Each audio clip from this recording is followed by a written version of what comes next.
Chapter 5, The Art of Persuasion and Deception.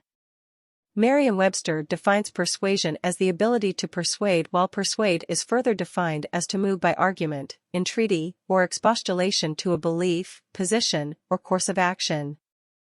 In fewer words, to persuade someone is to convince someone to do something. Persuasion is an art form that must be mastered by anyone who wants to get people to do something.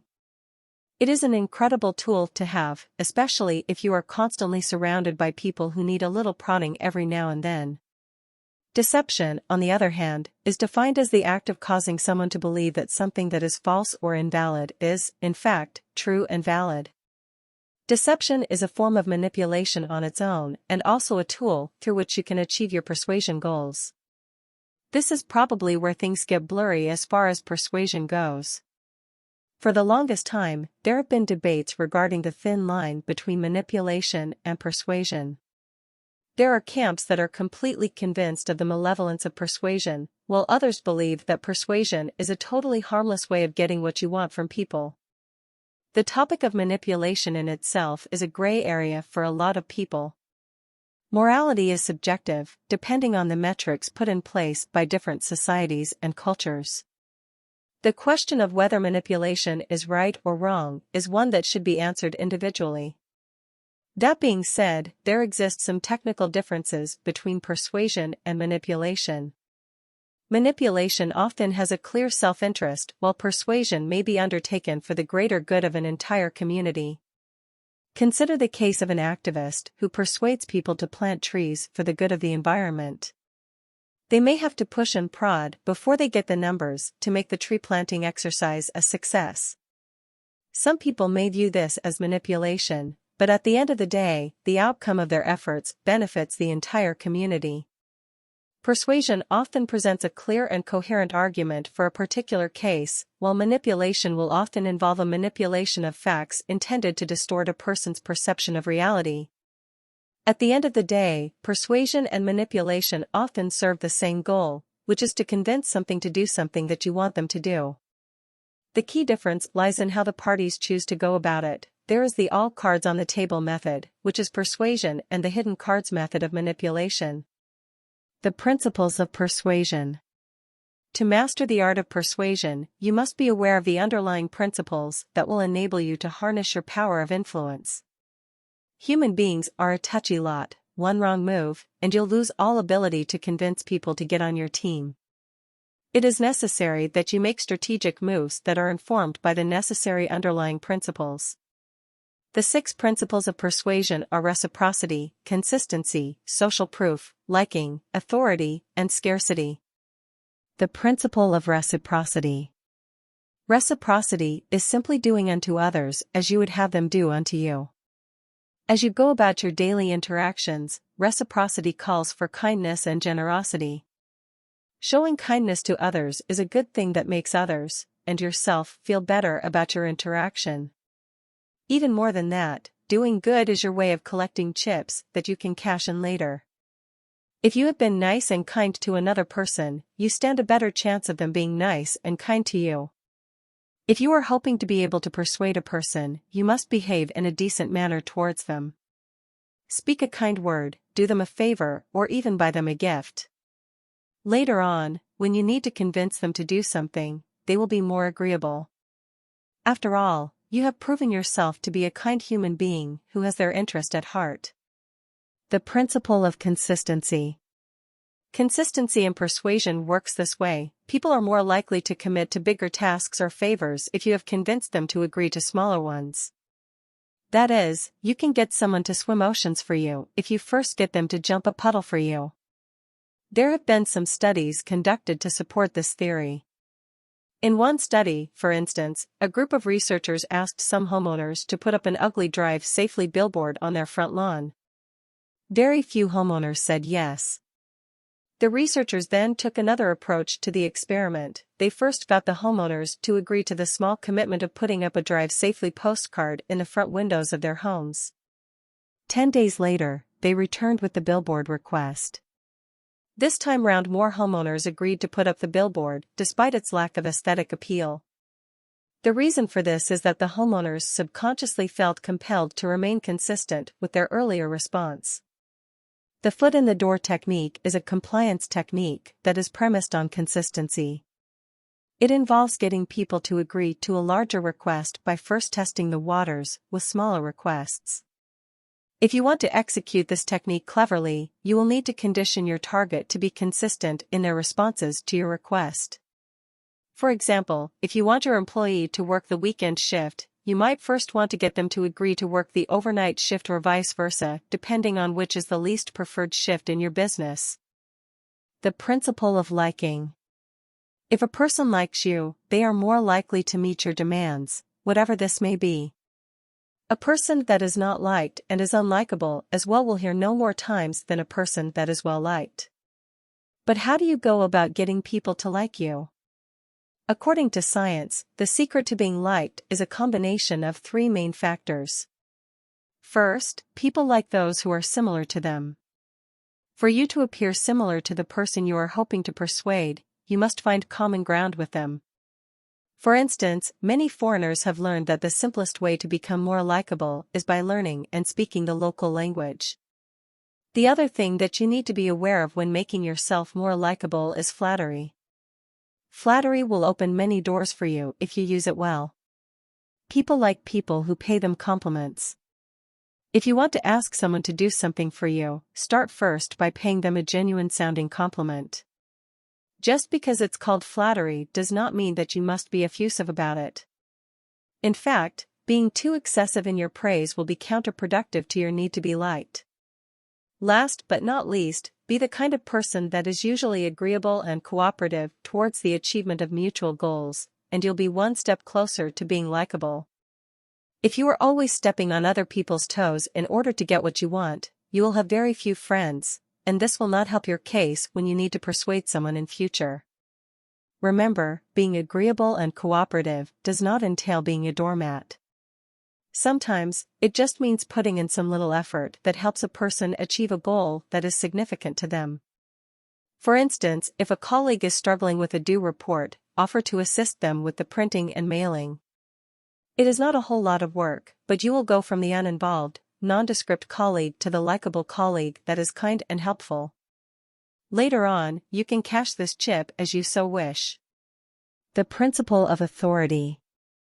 A person who is an authority figure in a particular field will have an easier time influencing others when compared to a complete newbie. If you wish to persuade more people to do a particular thing, you must build your credibility by making yourself seem like you have expertise in whatever field you are playing in. This principle is a key reason why professionals display their diplomas in their field. Think about it when you walk into a therapist's office, for instance, you are likely to consciously look out for the type of credentials they have hung on their walls. If it so happens that your therapist has a whole lot of credentials displayed, you will likely feel a sense of comfort in their expertise and experience. As such, any recommendations they have for you will be easily welcomed and implemented by you. The therapist, in essence, has managed to influence you without even saying a word. It is a fact that your authority will not be taken very seriously if you are the only one talking about it. As such, you must ensure that you recruit others to beat the drums on your behalf, so to speak. There are subtle ways of doing this. In the office, you can identify a field that you are passionate about and become the office guru of that field. For some people, this might be the field of Microsoft Excel or reporting. The guy who is known as the Office Excel guru will have an easier time getting things from people because they already know he knows what he is talking about. He has also proven himself likable and useful by solving all their Excel problems, and his colleagues will want to pay him back somehow. You do not have to learn Excel to make your mark in the world. There are numerous other fields that you can excel in and present yourself as an authority figure. The principle of scarcity. In economics, the laws of demand and supply are simple and straightforward. When supply is low and demand is high, prices go up. To translate this, scarcity builds value. If you are a business person looking to convince people to buy your product or service, it helps to highlight the fact that the product is on offer for only a limited amount of time. Further, let your customers know that they stand to lose out significantly if they do not access this product on time. When the marketing message is packaged that way, there will be more people rushing to beat the time limitation on your product. In the world of business and personal relationships, it is important to become a scarce product yourself. If you are always available to everyone every time they need you, you will quickly lose your value. You have got to learn the art of being inaccessible and unavailable if you wish to retain your air of mystery and influence around you. When you do finally show up, your word will be revered more than the word of a person that is constantly showing up and talking themselves out of any relevance and value. The principle of consensus. In everyday interactions, people look to others who are similar to them for cues on what to do or say. A person that is a good influencer understands that all it takes is one person to buy into their idea, and the entire crowd will. There are various ways in which you can apply the principle of consensus to your benefit. In an office setting, for instance, you can get a section of the employees to agree to a cause and champion that cause to their colleagues. These colleagues are more likely to be convinced that the cause is worthy because their peers said so. If you have ever bought anything from Amazon, you may have seen that they include a section that shows the other items bought by customers who ordered the product that you have just purchased. Why do you think this is so, and what effect does that section have on you as a buyer? More often than not, you will likely consider buying those other items because these customers who obviously have similar tastes and needs to yours bought it. You may not have originally planned to purchase the additional items, but just the fact that others did it will have you thinking that you need to as well. This is the principle of consensus in effect. Persuasion tips for everyday use. If you are looking to influence people, it is not enough to simply understand the principles underlying persuasion. You must also master the simple yet effective ways that you can put these principles to use in everyday life. If you are a persuasive person, you will have a much easier time in life and will often achieve your intended results without having to jump through hoops. Some of the tips to being more persuasive can be implemented instantly, while others will require a bit of practice. Tip number 1: appear confident.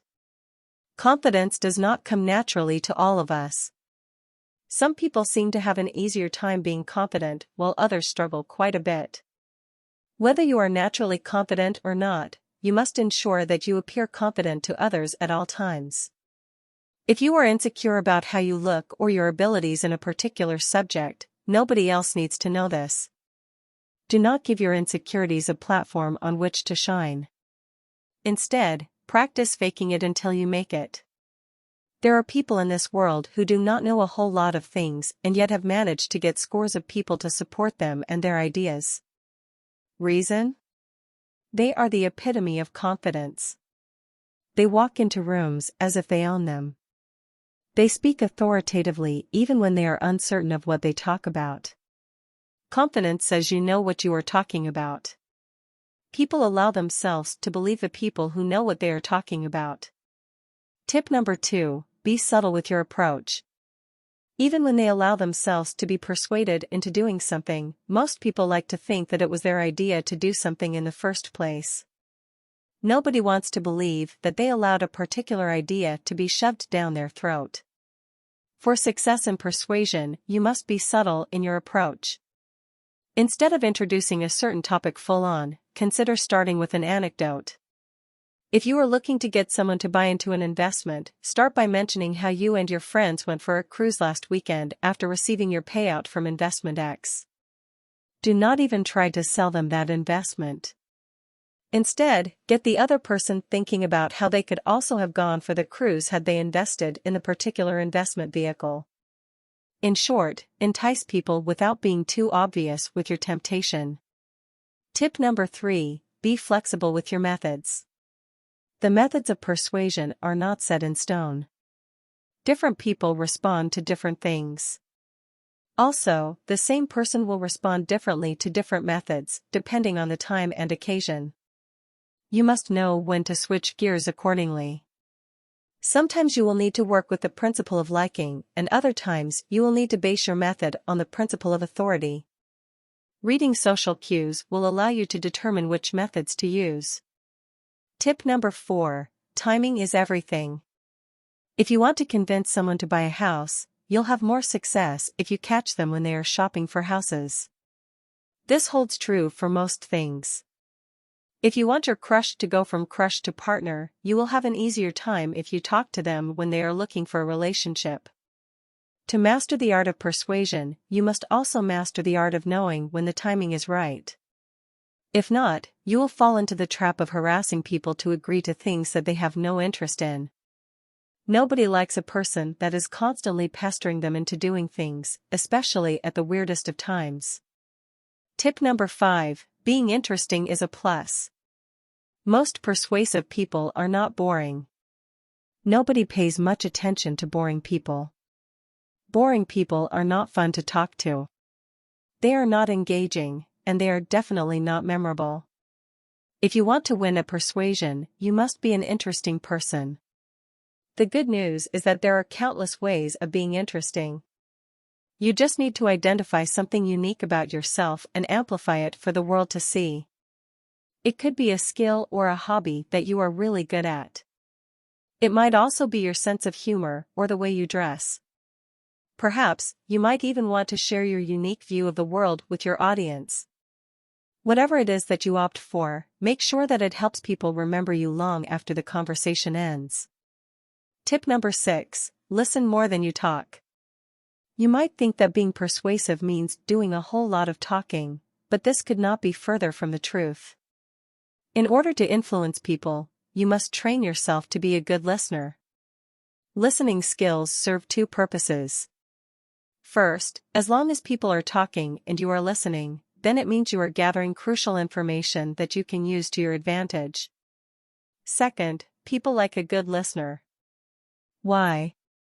Because people love talking about themselves. Keep your mouth shut and your ears open, and you will be well on your way to increasing your likability quotient. If you do not believe that this is important when it comes to influencing others, refer to the principle of liking as discussed in the previous section. Types of deception and how to get better at all of them. Deception comes in various forms, all of which are intended to throw a subject off the truth. At the beginning of this chapter, we define deception as the act of causing someone to believe something that is not valid or true. In this section, we will explore the different ways through which you can deceive someone, how to get better at these methods, and how to protect yourself against deception in your everyday life. Lies. Lies are the most popular form of deception. They are used every day during small talk, meetings, in relationships, in transactions, when you want to get out of an awkward situation, and in just about any type of conversation or circumstance. A lie is quite simply a statement that is the direct opposite of the truth. An example of a lie would be telling your boss that your grandmother has passed away so that you can get compassionate leave when in fact your grandmother is very much alive, and you just want a day off. Lies are easy to tell, you just need to find the contrast of the truth and tell it. Equivocations. An equivocation refers to the use of a particular word or phrase to change the meaning of a sentence, in order to knowingly shift the intended message. Equivocations are hardly used in everyday conversations, although some clever person might find a way to weave them into their deceitful web. Equivocations are essentially wordplay. They fall under the broader term of the fallacy, which is defined as faulty reasoning, which is intended to make an argument seem better than it actually is. Examples of equivocations include the following. Dating my boyfriend is a real headache. Aspirin can make headaches go away, so maybe I should take an aspirin to make my boyfriend leave. I have a right to free speech. Therefore, it is right for me to say what is on my mind at all times. Equivocations are often a great source of funny jokes that you can tell at every opportunity. For example, two cannibals were eating a clown, and one turned to the other and said, "Does this taste funny to you?" In all seriousness, though, equivocations are hardly your biggest worry when it comes to deception. At best, equivocations will bring you some laughter in your life. At worst, you are likely to end up confused, but only for a couple of minutes before you figure out what's going on. Concealments. When you engage in concealment, you omit information for purposes of deceit. This is a preferred form of deception, especially since it is easy to get yourself off the hook if you are caught. You can simply explain yourself by saying that you forgot to reveal the particular fact. Concealments are sometimes referred to as lying by omission. Let's say, for instance, that you are planning to buy a house. You know a good realtor, and you reach out to them with your specific requirements. The realtor has a few open units that fit your description, and you arrange for a site visit. Come the day of, you are impressed by this one particular unit that is conveniently located near your workplace, and spacious enough to accommodate you and your dogs. You want to make an offer on it, but you just need one question answered: why did the last owner give up the unit? Your realtor tells you that the previous owners decided to move on to greener pastures after living in the unit for 3 years. However, the realtor conveniently omits the fact that the need for greener pastures was necessitated by the fact that property values are declining in the particular area that you want to buy your house in. By omitting this crucial fact, your realtor convinces you to buy the house. They did not tell an outright lie, they simply refused to tell the whole truth. This is the concept behind concealments. Exaggerations/overstatements. An exaggeration is a stretching of the truth. Some people do not like to tell the truth in its plain form as it sounds boring that way. Rather, they will embellish it to the point where it is hardly recognizable. An exaggeration or overstatement looks like this: your friend puts their money in a small-size investment that is giving them returns of $100 per week. Instead of your friend reporting accurately on their returns, he goes around telling everyone that he is making bucket loads of money from his investment. Depending on the economy you live in, $100 may be several cups of coffee and a nice meal or a quarter of the month's rent, but it hardly the vacation-paying, ready-to-retire fortune that your friend wants to make it seem. Yes, he is making money, but yes, he is also stretching the truth, perhaps to make you jealous. Understatements. Understatements are the direct opposite of overstatements. Understatements are also referred to as the minimization of truth and involve downplaying a truth so that it does not seem as bad as it actually is. Understatements are often used by people who are in denial about something, or those who want to rationalize an otherwise irrational decision that they have made. Abusers may also downplay the truth when confronted by or about their victims so that they can shed off some responsibility for their abuse. Let's say, for example, that a couple who have been married for 10 years mutually agree to have the husband run the finances of the household. Confident in his wife's business sense and financial acumen, the trusting wife contributes diligently to their investment kitty and lets the husband do all the investing. Unfortunately, the husband makes a few bad investments that wipe out all their money, leaving them with nothing but a few months' paychecks. Sensing that something is amiss, the wife asks for an update, upon which the man says that things are not good. Technically, the husband has told the truth: things are indeed not good. What he has also done is not said exactly how bad things are. If he was honest, he would have said that things are terrible and that they are on the brink of financial hardship. In this case, deception by the form of understatement has occurred, and the husband gets to avoid sleeping on the couch for at least one more night until the piling bills blow his cover. Now that you know the different types of deception, you must be wondering how you can master the art of deception. For starters, it is important to acknowledge that deception is not exactly a nice thing, as far as morality and ethics go. You really do not want to base all your relationships and interactions on deceit, because then you'd be taking away from the people around you and from yourself as well. Genuine relationships that are based on honesty and authenticity have a better shot at withstanding the test of time. That being said, it is also necessary to acknowledge that life does not always play out in black and white. Sometimes, there are other colors in between that call for us to be creative. Once in a while, you may have to use deception to get to where you need to be. In such instances, you will need to be very careful about how you package your deception. One of the things you need to be careful about is your body language. You may have the most elaborate lie outlined in your mind and deliver it exactly as you had practiced in front of the mirror and still fail at deception. Why? Because your body language gave you away. There are certain body signals that will give a liar away. These include the inability to maintain eye contact, fidgeting, and even stuttering. Some people have been known to touch their noses whenever they lie. Watch out for this telltale sign of lying and make sure you steer clear of them while you are spinning your big tails. The second thing you need to be careful about when being economical with the truth is the reason for the deception. Deception is worth the trouble only if it gets you something you want or somewhere you really need to be. Other than that, deception is just a waste of everybody's time.